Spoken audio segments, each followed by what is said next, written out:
And welcome here to a very special edition of Wake Up Call with Dan Tortora. Happy to be here with you inside of the Heritage Hill Studios in this edition of the Dolphin Dive inside of Wake Up Call in our multimedia marketing partnership with LeMoyne College, exclusive to Wake Up Call and LeMoyne in this partnership together.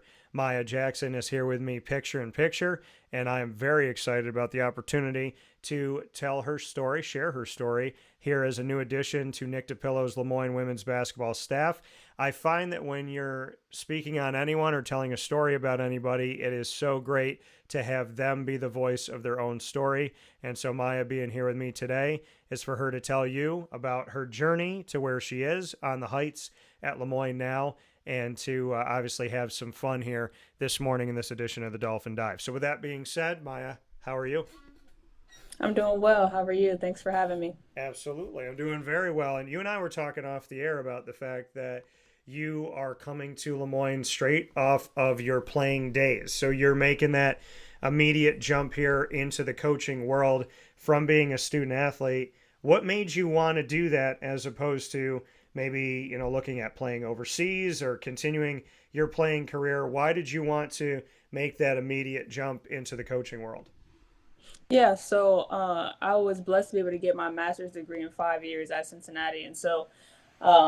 After I just finished playing, I've always known that I wanted to be a coach. For me, my body isn't really allowing me to play too much longer, but I think that this is going to be a great opportunity and a great challenge for me. And just again, I love helping people. I love the game of basketball. I'm very passionate about it, and like I said, I've always known I wanted to be a coach. My dad's a coach. I've been around sports my whole life, and this is just going to be a phenomenal opportunity.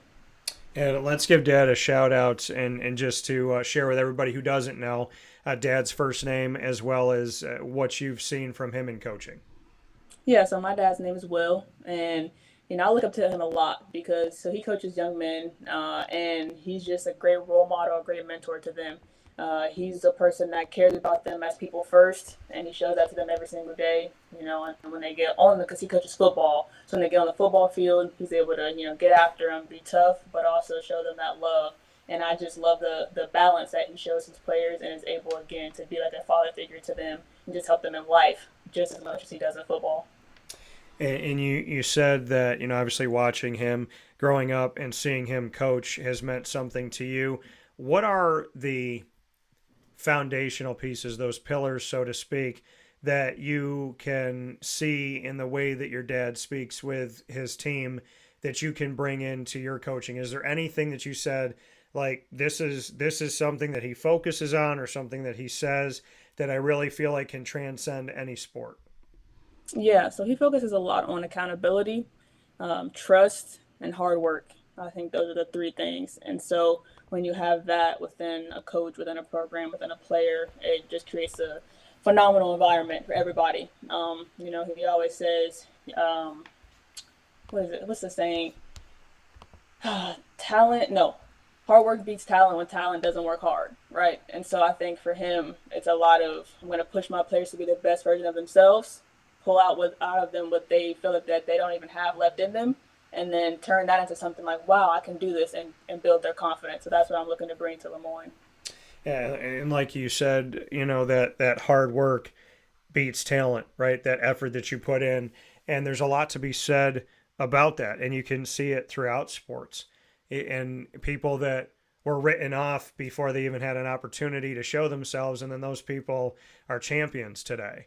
It Right. makes me think about you're talking about your dad coaching football, and I think about Tom Brady, backup quarterback at Michigan, sixth round compensatory pick to the Patriots, plays when Drew Bledsoe goes down injured, and comes in and is now considered the greatest quarterback of all time by many people. But he was written off at Michigan, written off in the draft, written off on the Patriots, and now people view him as the face when it comes to quarterbacks in NFL history. So there's a lot to be said about the fact of hard work and dedication to your craft and getting after it no matter what anybody thinks.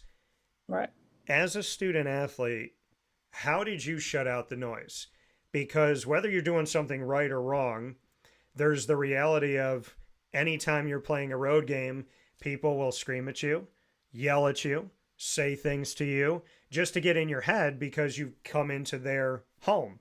So, how did you handle the mental anguish that can come from literally walking into a building going, I'm a nice person. Like I'm just here to play basketball, but I got people screaming at me like we've been, mortal rivals our whole lives. How do you Right. deal with that?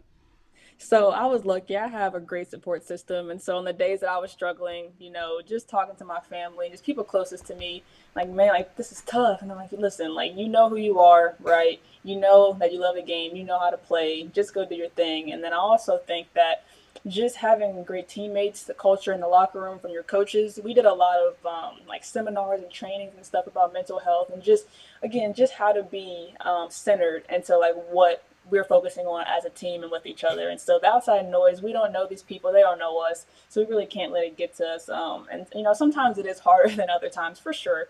I mean, we're human, so.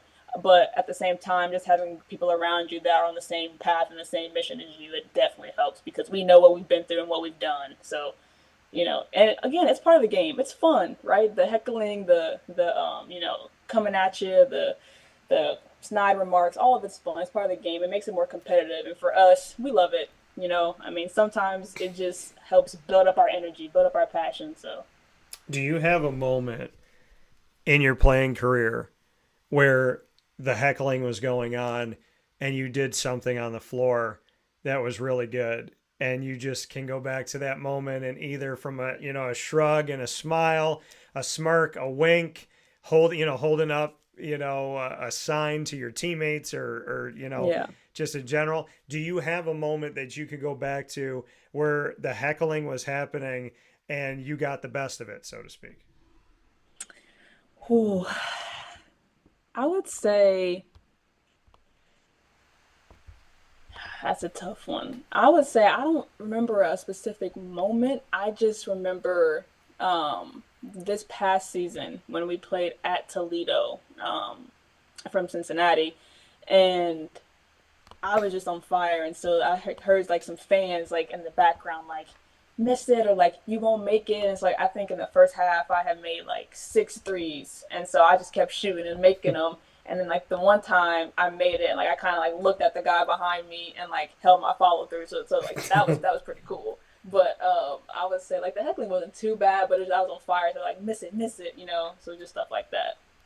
And in your playing days, you obviously spent 3 seasons first at Seton Hall as a Mm-hmm. Pirate and then moved on from there to the Cincinnati Bearcats for the last 2 seasons.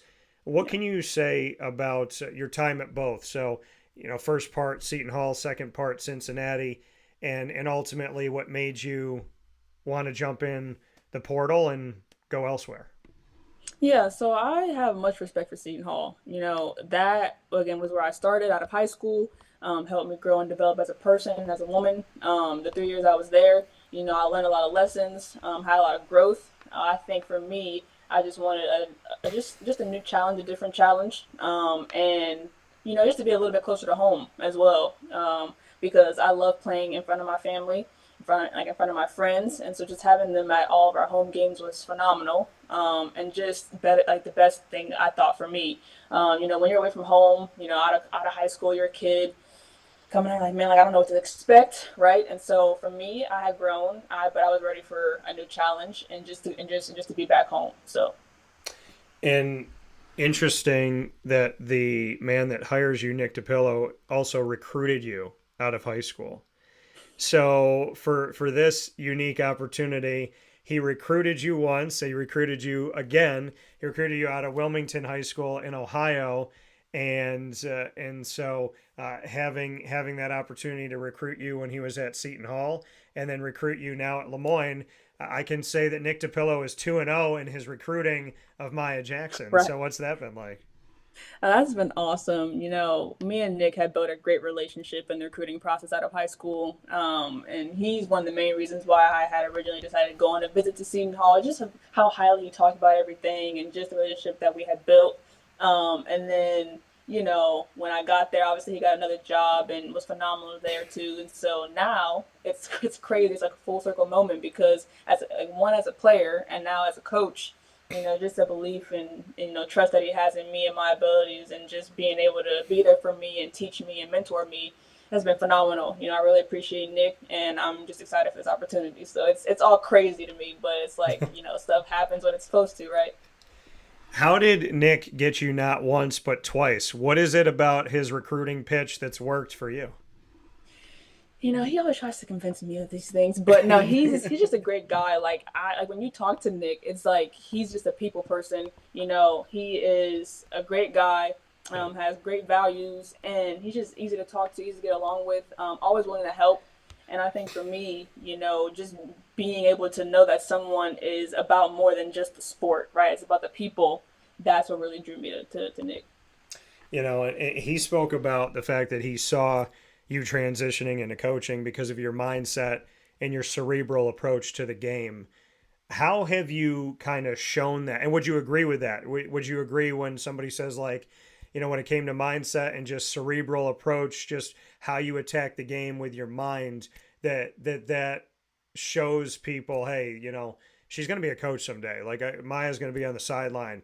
Would you agree with what Nick said? And do you think that you've always kind of been cerebral when it came to basketball? Yeah, I definitely agree with that. And as long as I can remember me playing from middle school to now, I just have always been very in tune with the game mentally, because as a point guard, I'm shorter, right? Not too much height.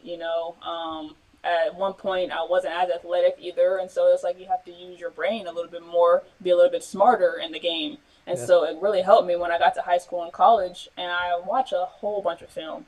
And so that also helps tremendously. I like to watch different professional players, college players. I love basketball, so I just watch basketball all the time. I take notes, and so that just really helps translate onto the court. And so, again, this past season I had an injury, and so I was able to see a lot more from the sidelines, and that just also helped develop my brain even more. Like I got to see it a little bit more from a coaching perspective, and again, just continue to grow that capacity. What I mean, the why for you? Why, like you said, you watch so much. You're taking notes. You're writing things down. Why has that always been of interest of you and a passion to you? Some people can't stand watching film. Some people, after they play themselves, they don't want to go home and watch another game or see somebody else play. But it sounds like for you, it energizes you. Like you Mm-hmm. like the challenge. You like to see it. You like to break it down. You want to see what you're doing right, what you're doing wrong, what other people are doing right, what they could do better. So why is that? Why is that such a part of you, Maya? That this cerebral, this note taker, this I just can't have enough information. Why is that who you are? Yeah, this is funny you asked me that. So kind of back to my dad. I mean, from an early age, I think I was in like fifth or sixth grade. He had me in the basement watching film, and I'm like, Dad, like I don't want to do this. Like this is just too much. Blah blah blah. And it was just like little things, not anything crazy, but just watching videos of like your favorite players or just people at the level that I wanted to get to. And then I didn't understand it. But as I continued to get older, I realized that, like you said, you can't have enough information. And I'm a person that always is looking how to better myself, how to expand, adjust, and just like maintain. So I think for me, it's not so much of like, I think of it as like a job or it's work or I don't want to do it, but it's like, yeah, bring it on. Like I love challenges, and I just love like challenging my brain, challenging my mental. And for me, it's again, it's been very helpful so far. So I definitely look to continue to do that.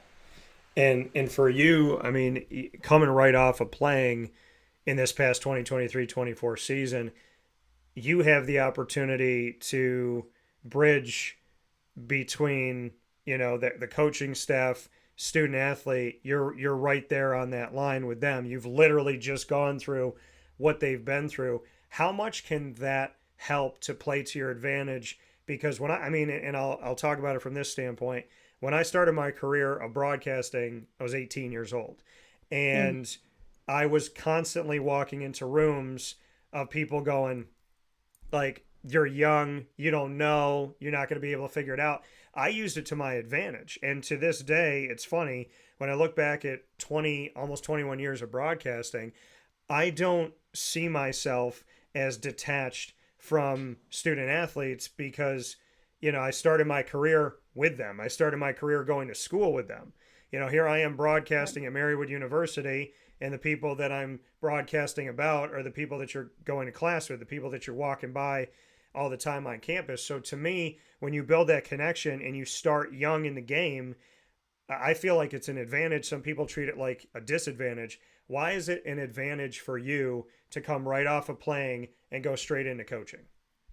Yeah, I would say for me, it's an advantage because when you look at the age, right, we're obviously very close in age. And so I'm able to connect with them on a different level, understand some of the things that they've been through, understand some of their, do's and don'ts and wants and needs. Because I literally just came from wanting and needing the exact same thing. And so being able to build that trust with them, and that's someone that they can come to and talk to and learn from and just ask questions about, what did you do in these situations, or, what do you wish that you would have done in these situations. I think it's a tremendous opportunity, and I wouldn't want to be in any other place doing it because I love to help people. So this is part of my passion and my why as well. So. And for you, speaking here with Mya Jackson on Dolphin Dive, inside of our exclusive multimedia marketing partnership with LeMoyne on Wake Up Call, inside of these Heritage Hill studios. Why LeMoyne? I know we talked about your connection with Nick, but you said you wouldn't want to be anywhere else doing this right now, having the opportunity to coach. Why did you say yes, not just to Nick, but to LeMoyne? Because LeMoyne, as I've seen in the past couple of weeks, right, they have tremendous love and passion for their athletics, for their college community, for the city of Syracuse, and just they're in the transition phase as well right now. Yeah. Transitioning from a Division 2 school to Division 1, and so being a part of a program that is growing and learning and developing and being at the forefront of that and being able to see everything that's going on behind the scenes is phenomenal. And like I said, you don't get this opportunity every day, and it's just a blessing. And so to be able to be here and do it, especially with Nick, I'm just so excited. And, like you said, the passion, LeMoyne women's basketball, I've been around this program for at least 12 years now and Mm. was with Gina Castelli through her whole time, Mary Grimes from the day that she was brought in officially, and now with Nick DiPillo. And this is a team who has made it to back-to-back NCAA tournaments.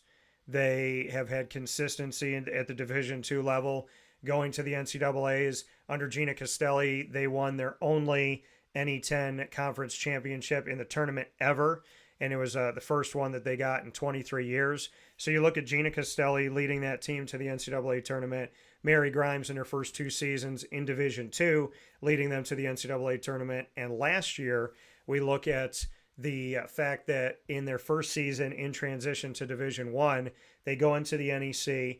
They're the second team in the entire conference, 14-2. The only loss that's Sacred Heart, the number one team in the conference, who is now going over to the MAC, the MAAC. But Sacred Heart had one loss last season in 16 conference games. That loss was to LeMoyne in LeMoyne's first season in the conference, and that game was on the road at Sacred Heart. Then LeMoyne goes to the championship game in the NEC tournament. Then the WNIT, since the NCAA's was not something that LeMoyne could go to due to the reclassifying rules of the NCAA. The WNIT not only said, will you come play in our national tournament, but they had LeMoyne as an automatic qualifier, announcing them before the field was even announced as one of those few teams as an automatic qualifier. It's a lot of history in a short amount of time, a lot of success, and we're talking about national tournament year after year, including the first season in Division 1. What does that tell you about the team that you're getting? That tells us how committed they are to, their progress, their success, their work. It's not easy to win at all, and especially from as much success as they had till now, there's going to probably be a target on our backs, right? And so from what I've, heard and researched and as you just said, it's commitment. And we love that, at this level, it's hard, it's tough, you blood, sweat, and tears. But when everyone's committed to the same goal, that's when you win games, and that's when you create just a wonderful culture and environment. So I'm again very excited to get with this team and get to work. And you not only coming right over as a student athlete into the coaching world, where you can age-wise be able to connect. You can also connect with these student athletes in the fact that you've lived during the time and played during the time of the transfer portal and NIL, name, image, and likeness. So what can you say to that effect, knowing that these student athletes are thinking about NIL, some of them are coming onto the team via the transfer portal. So the fact that you have lived in this world, utilized things that are available now that weren't available in the past to student athletes in college, what does that do as a help for you that you have the experience of physically being in the world as a student athlete during NIL and during the transfer portal?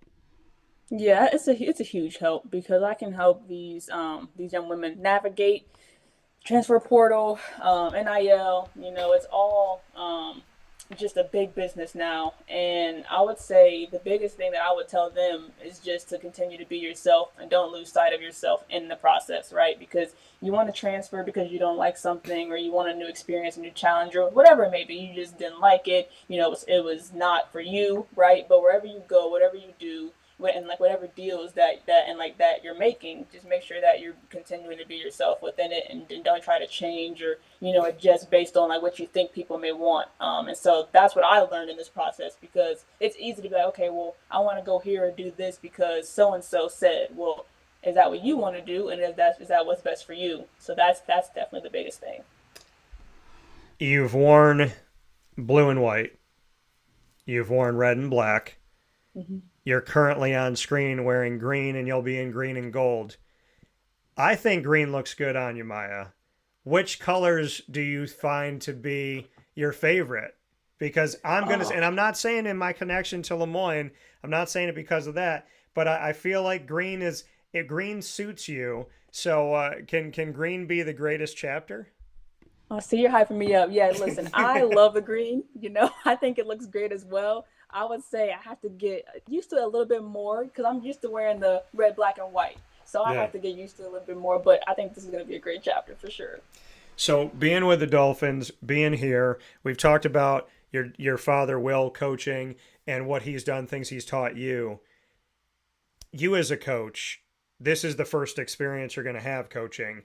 How would you describe who you are as a coach as we step into this new era of your life? What are the pillars of Mya Jackson and who you want to be as a coach? Yeah, I would say for me, I take a few of my dad's, the accountability, the trust, the passion, the hard work. But I also want to emphasize like the family, the dedication to the game. Because any of my teammates can tell you, like when it comes to being on the court in basketball, I don't play around. So it's again a love of mine, and I take it very seriously. And so I'm going to instill that love and passion into my players as well. And again, just bring out the best in them. But at the same time, I want them to know that I'm always there for them as people, off the court, on the court, whatever they need, right? Just the family aspect of it. But know that they're going to get pushed because, again, I'm passionate and dedicated about the game. And that dedication and that passion, I mean, we've seen it. We're looking throughout history and just what you did. I mean, we go back to going to Seton Hall and seeing immediately that you are playing in 27 minutes per game, which is more than half the game, 10 points, 2.3 rebounds, 1.7 assists. You end up getting on the Big East all freshman team. And then we go from there and we see you have consistency with the next season 10.6 points per game, 2.8 rebounds, 1.5 assists. You're playing in 28.4 minutes at that time in the Big East. And then as we go from there to your last season at Seton Hall, you started 33 of 34 games in that season, averaged 32 minutes of 40 minutes per game. And then we see that you rank again in the top 10 among Big East players in three-point field goal percentage. You reach double figures in scoring 15 times in 33 games. Then you go to Cincinnati, and we see, what you did at Cincinnati. Started 28 games, averaging 11 points, 2.7 rebounds, 2.6 assists, playing in 32.4 minutes per game, almost the entire game there as well. You get to 1,000 points in the game that you had against Memphis on January 14th of 2023. And then, like you said, in your final season, you started 5 games, and then missed 25 of 27 of the final 27 games due to injury.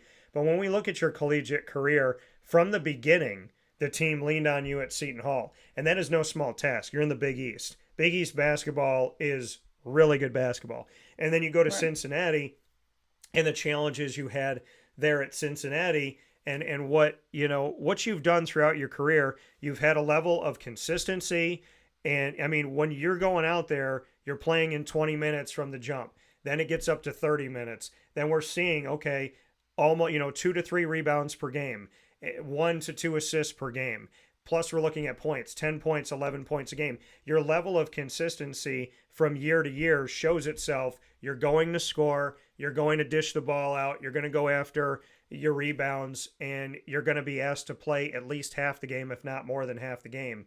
To look at all of that and to say Mya Jackson has a career in being asked upon to do a task, being consistent with that task, and then rising personally and then trying to help your team rise. There's a lot to be said there.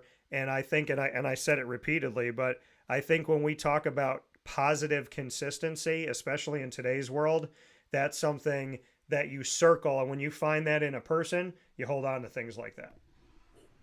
Yeah, absolutely. And like you said, it's something special to have. And I'm just, again, so blessed that the people that I played with and that I've gotten to know throughout the years in my basketball career have trusted me with that responsibility. I don't take it lightly. And that's why, again, it just means so much to me. And I don't shy away from it either. Again, like you said, come in to Seton Hall young, but the team leaned on me because they saw, like, this girl, she's serious and she works hard and she can play, and so at any level, no matter how old you are, if this is what you can do and like you do it well, people will begin to notice that and trust you. And for me, I was just again happy, of course, but also like this is what I came here to do, and we came here to win, right? So I think my whole career, it's just been a whole bunch of relationships being built and people just trusting in me just as much as I trusted them. So yeah, and it's been huge. And to your credit, that, like I said, that level of consistency doesn't happen by accident. You went through injury recently. So we talk about your ability to speak with the student athlete, having gone through the student athlete experience and having gone through it literally a couple months ago. The injury part of it is something that is really difficult. It goes into mental health. It goes into emotional health.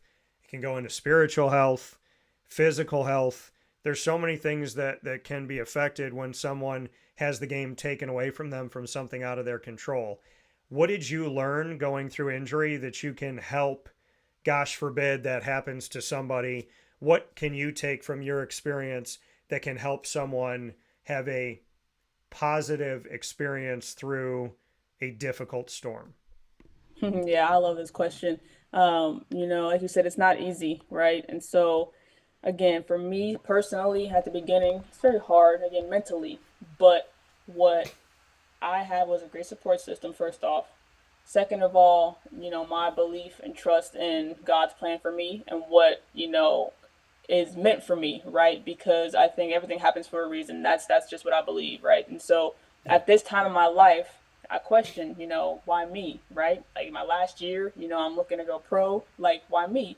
But I then had to shift my mindset for it to be, okay, well, why not? Because it's trying to teach me and show me something. And in this process, I learned so much more about the game of basketball from a coaching perspective, right? Like being able to pick my coach's brains, watch practice, see the practice plans, watch film from a different lens, help my teammates from a different lens. Like when it's different seeing it on the court and off the court, and just being more positive in that way and always being a great teammate. I think that's what really helped me through this. Like having my teammates, still be able to come to me. I'm still cheering them on. I'm still helping them out, like still being involved. It's just in a different way. And I think no matter which way you're involved in the game, whether you're playing or whether you're on the sidelines, like you just make a huge impact on the people around you. And so I couldn't show up every day in a negative mindset with, negative thoughts, because then it brings the energy into the whole entire practice, into the whole entire gym, and into the people that you love and trust every day. And so I had to shift my mindset to that way. And again, it was phenomenal. Like I said, I learned so much about myself, just about what I've been through, like what I can do, what I can accomplish. And I think that this was a great lesson for me. So I would just say that to anybody that's going through an injury, and that's how I can help the players on LeMoyne, if God forbid that happens. And you, I think, like you said, and I appreciate you mentioning God, and I appreciate you talking about everything happening for a reason, because I agree with that too. The injury that you went through, like you said, you're looking at going pro.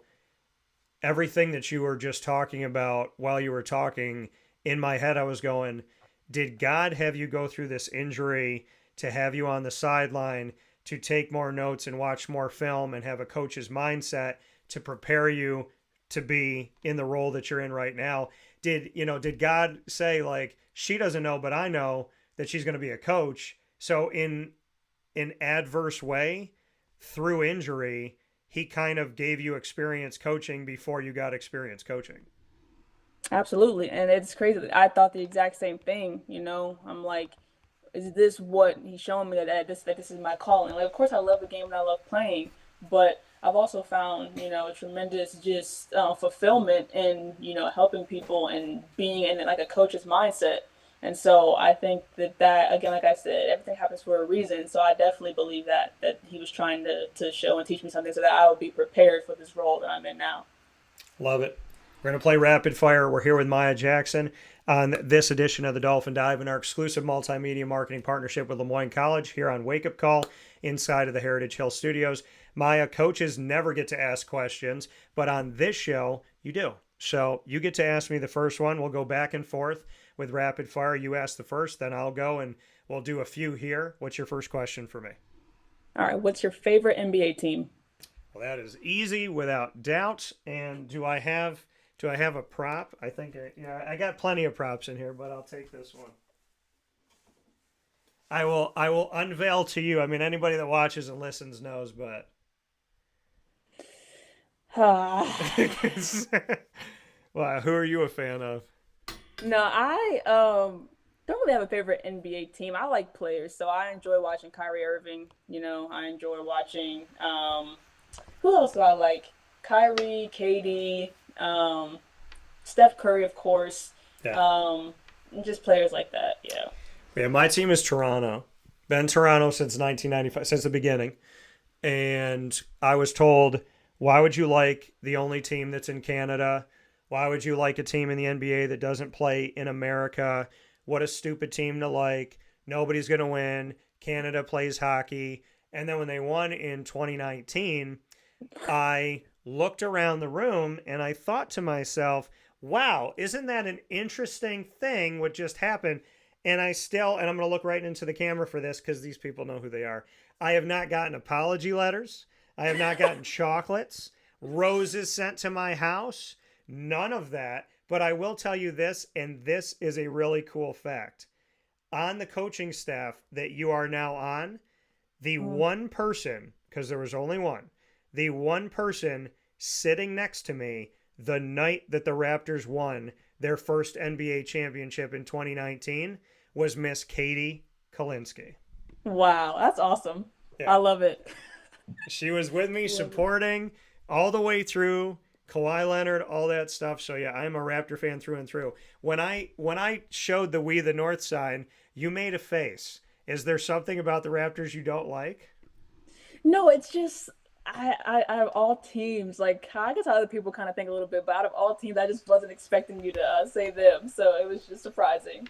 Yeah, I will say, I mean, there's players I like to watch, of course, but I love Toronto. I mean, we just had the draft here recently, and the guys that are on the Raptors now, they're already a part of the family. That's how I look at it. It's like whoever you were, everything up until now, wherever you played, now you're part of the Toronto family. And Right. I mean, think about it. If you stand outside of the arena, if you stand outside of Scotiabank Arena and you're watching the game, they call the outside area, the watch party viewing area, they call it Jurassic Park. Who does not want to be a part of Jurassic? I mean, like that to me is That is just pretty cool. It is. It's awesome. The fans are awesome. The city is awesome. So, I mean, I love Toronto. So, Raptors, since day zero, we've been together. So my question to you, if the NBA is more about you watching players, who is your favorite WNBA team and why?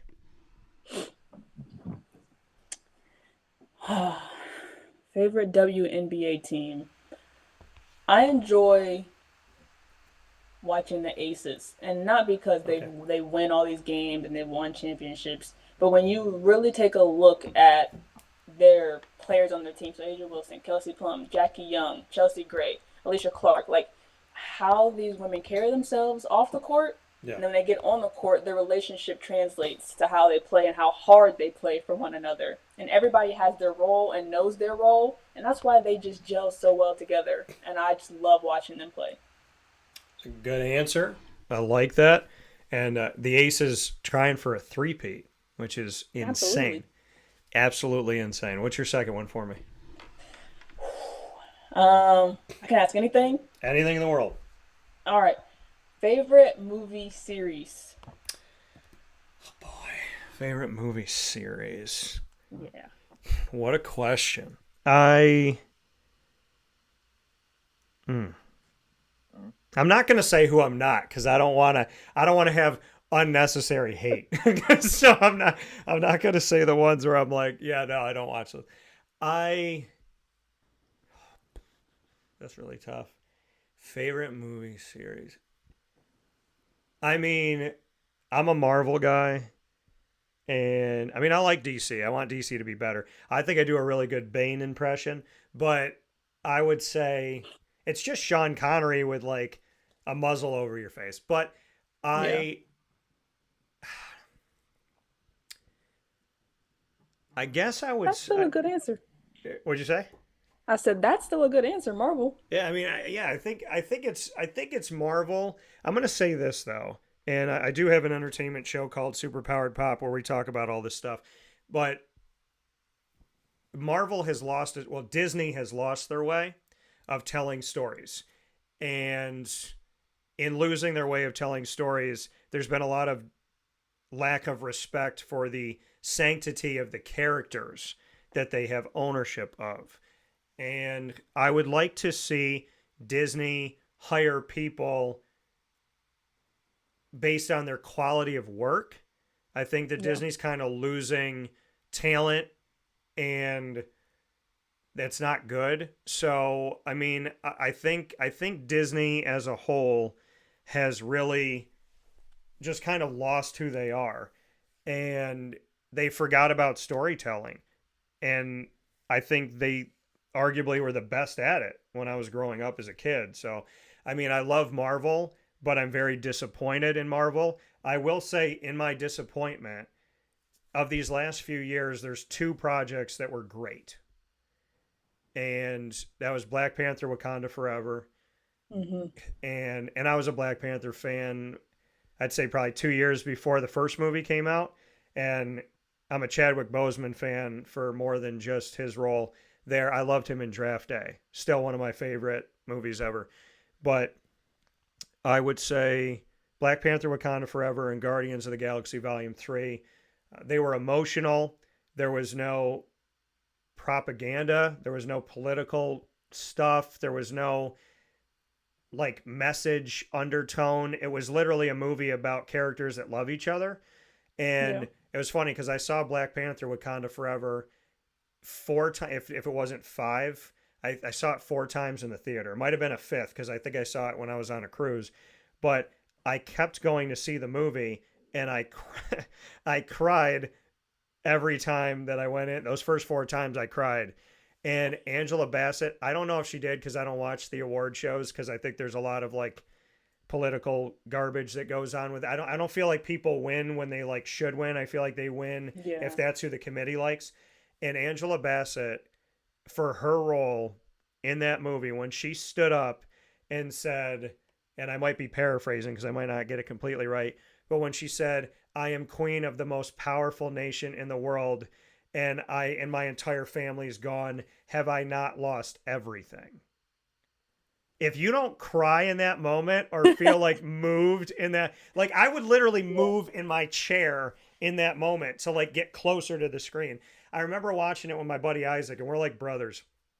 And Isaac and I went to see this, and I think it was the first time I saw it. I saw it with him, and I cried at that part. I cried at the end because I made a bunch of predictions in the movie. I predicted T'Challa was going to have a son and all that. So at the end, Isaac had not cried the entire movie, and he's sitting to my left, and we're in the back row. When they showed that he had a son, I looked over and I saw a tear line, and I looked because I didn't say anything to him, but we just talked about it recently. I said, dude, I looked at you and I thought to myself, if you don't cry right now, you're not a human being. And so, Right. and he finally like cried. I told him, I said, you saw me cry and I lost it, but such a good movie. A lot of my predictions came true. The soundtrack, unfortunately, was not as good as the first Black Panther Right. soundtrack with Kendrick Lamar, but I would say that and Guardians of the Galaxy Volume 3 if I had to pick anything recently. But I'm just hoping that Deadpool and Wolverine is good because Marvel, Disney they've lost a lot of people, and it makes me sad because it's like when you're at the top of the mountain and you feel like you're invincible and you kind of like lose what got you there and you start to fall down the mountain. I really, before they fall to the bottom, I want them to figure it out. I know it's a long answer, but I love everything it was. I don't like what it is, but to Ryan Coogler and the whole team that really did a passion project for Chadwick Boseman.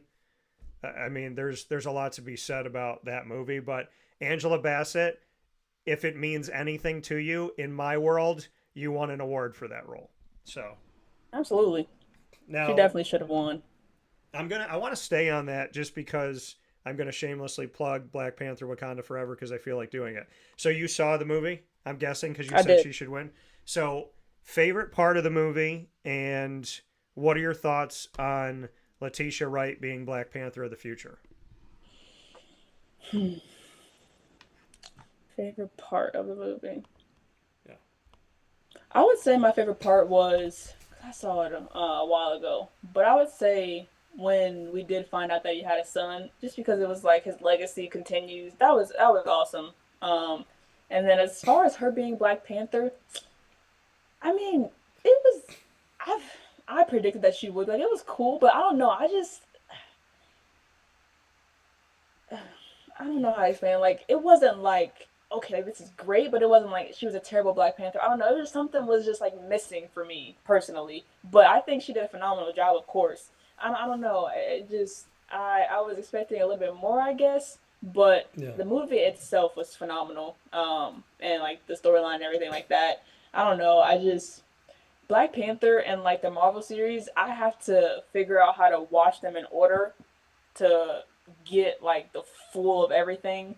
Because like Yeah. my friend was telling me, she's like, listen, like if you don't watch them in the order that they're supposed to be watching, like you can be a little bit confused on like Yeah. some things. Yeah. So I'm like, okay, I have to do that too. But yeah, for that movie specifically, like yeah, she was okay for me. But it was still a great movie.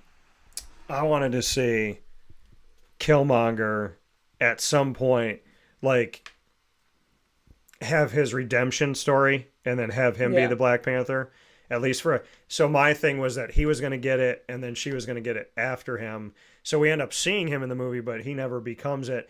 And I thought like he was a villain of the first movie, but it was like a villain of circumstance and the Yeah. life that he had. So I wanted to see him redeemed in some way, which he wasn't, and that was kind of sad for me. But I think Michael B. Jordan, I mean, listen, he's done Creed. He has, he played Human Torch in one iteration of the Fantastic Four. He's been Killmonger. He's done a lot of good roles. He's in a movie called That Awkward Moment that's actually really good too. That people should see. Well, I've It's never kind of a seen it. dramedy. Um, but yeah, Michael B. Jordan, I would have liked to see him be redeemed a little bit. Yeah. What's your last question for me? Are you gonna ask me one?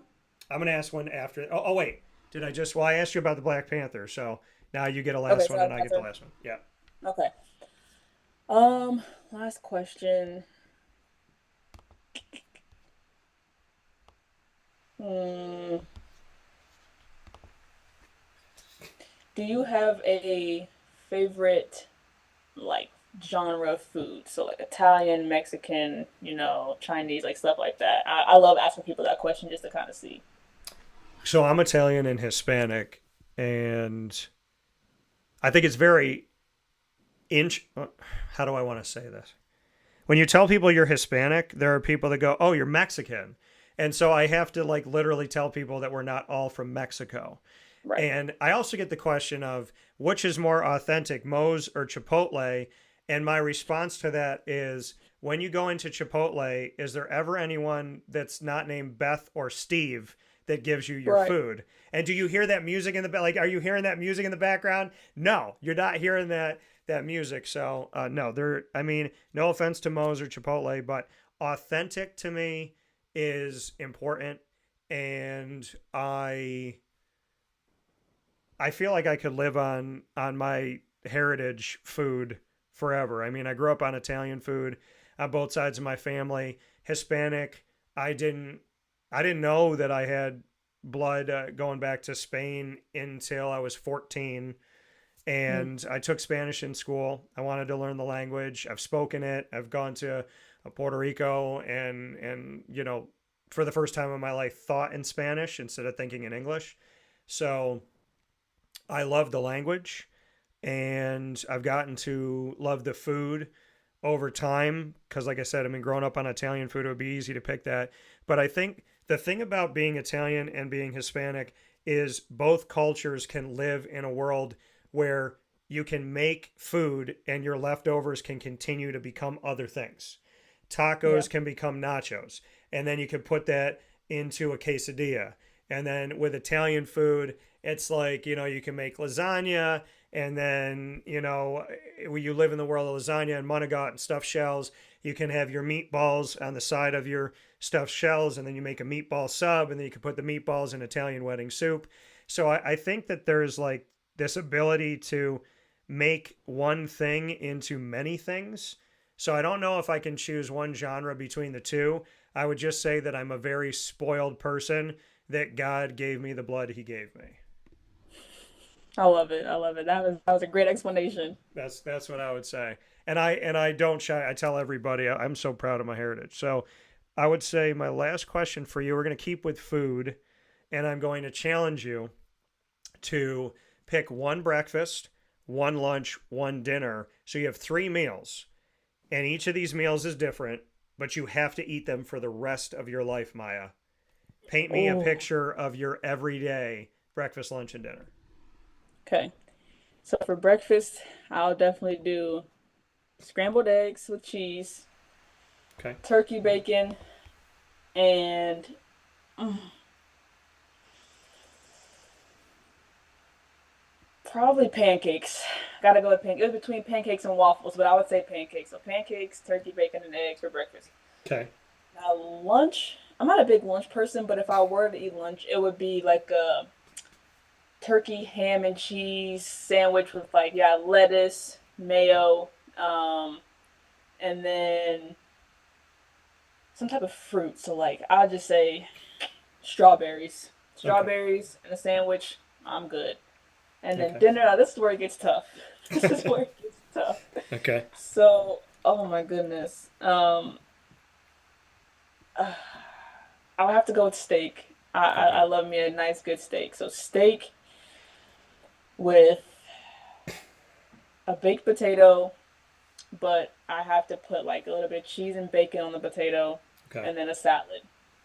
So that's what I would say. So, what are you cooking the steak? So, how do you like your steak, and what dressing on the salad?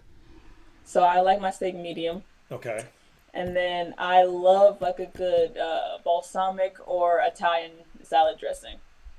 So, Maya, you don't know this, but all of those would be considered correct answers by my statisticians here in the studio. So, Also, yes, yeah, there's a lot of correct to that. So with that being said, Mya Jackson here, Dolphin Dive, getting to know a new addition to Nick DiPillo's LeMoyne women's basketball staff. You will see her on the sidelines this season for the Dolphins, and of course you'll see her here on Wake Up Call inside of the Heritage Hill Studios. Maya, it has been my absolute pleasure to get to know you and share your story with everybody. Now that both of us are hungry sitting here talking about this, I can't thank you enough for telling your story, sharing that, and really, getting to see who's coming into the Heights. And it's been a pleasure. So thank you for that. Absolutely. Thank you so much for having me. This was so much fun, and I just look forward to getting on campus and really getting to work with everybody. So appreciate you again, and hope you have a great rest of your day.